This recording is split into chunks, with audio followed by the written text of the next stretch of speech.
guys, what is up? My name is Ayelsa, and I thank you so much for taking the time to tune in to this video that I've decided to create.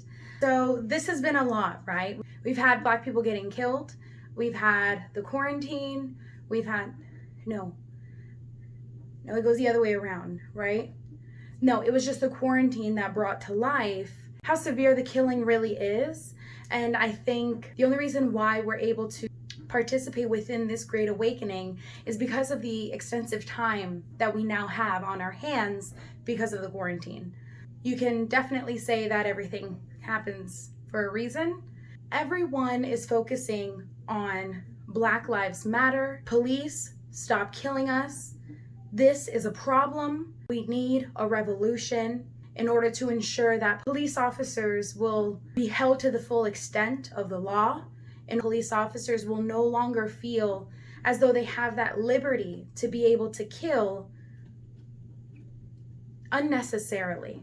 For this past week, I have been battling within myself in trying to understand how I am able to help throughout the death, the cries, the blood.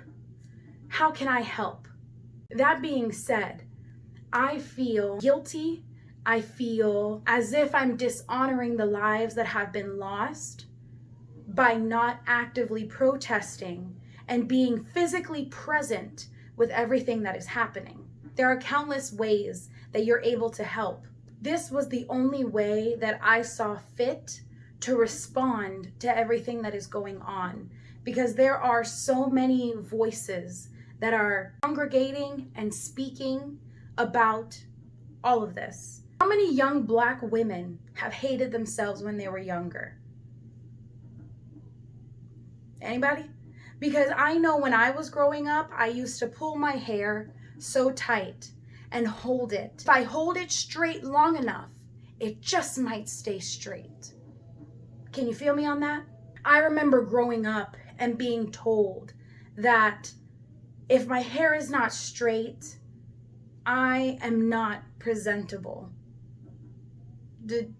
Am I the only one? For the longest, media was not interested in curvy waist or a voluptuous behind.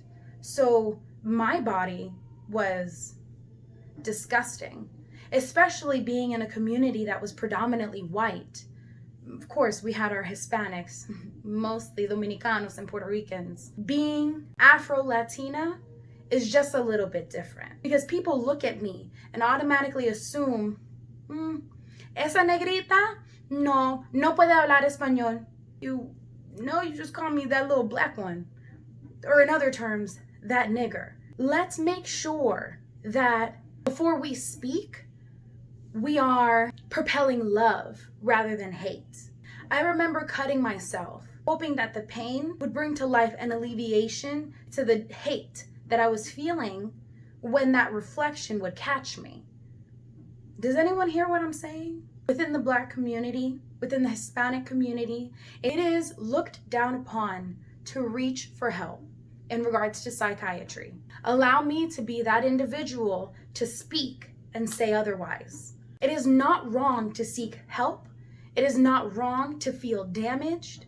What is wrong is to allow that self-wallow, that ocean of blue, that overwhelming emotion to engulf you to the point of no return. What is not okay is to become so comfortable within that depression, within that anxiety, within that sadness, that an alternative is no longer visible. What is not okay is to remain in that.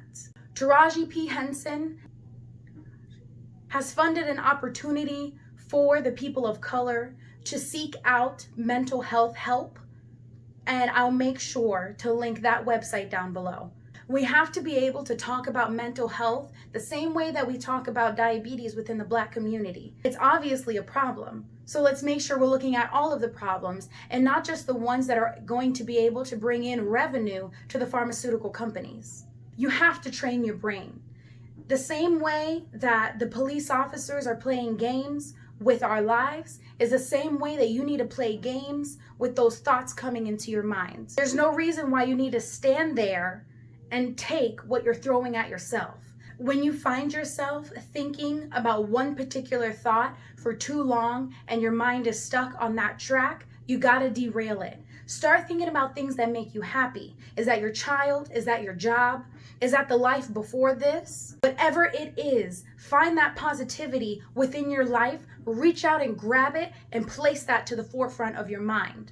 And that is the only way that you're gonna be able to actively combat those thoughts that are trying to combat you. Trust me when I say it's easier said than done, but the only thing that you can do is start. If you are a young woman who does not find beauty within the reflection that is present, let me remind you, bitch, you are beautiful. And don't ever think otherwise. Stay safe and protest in any way that you can. Find your voice within all of this. Your voice doesn't have to look like everyone else's. It just has to be there. Thank you.